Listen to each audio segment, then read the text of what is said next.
can you provide an update on the current state of Outer Ring? What we can expect when what we have now in the game is basically it's kind of a combat test. We are putting all our efforts into create a fun and dynamic combat system. So what you can expect is a lot of PvP going on.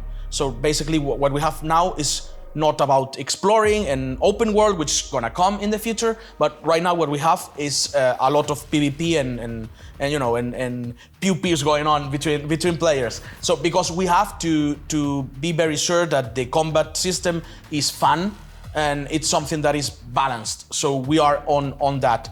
Then of course we've been building all these tools to be able to create content for the game.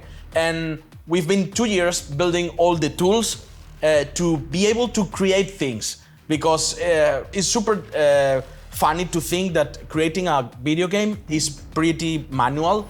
You don't have a lot of tools to create things. You have the graphic engine and that's it.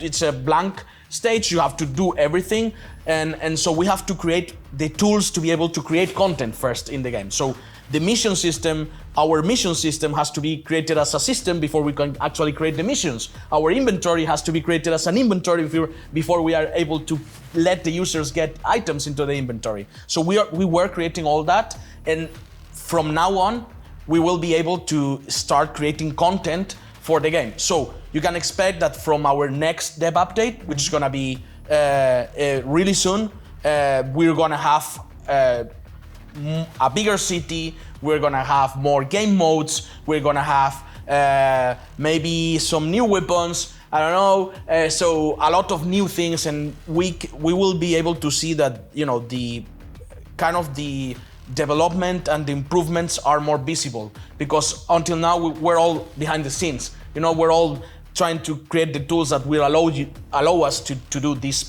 visible improvements on the game. And so we thought the game was from the very beginning free to play. It's gonna stay like that because we don't want anything to be a barrier for people that just want to play our game. So even the blockchain, it's optional. So you can just play the game without having anything to do to the blockchain. It's another feature, like, maybe when the games started to have internet, they didn't force you to use internet to play. They have single player and multiplayer. In our case, it's the same. It's another layer of technology, but we're not gonna force users to have to use the blockchain. So it hasn't, right now it's closed pre-alpha, and we're going to share some access to the community so they can start testing it out. But in the final version, it's going to be totally free to play.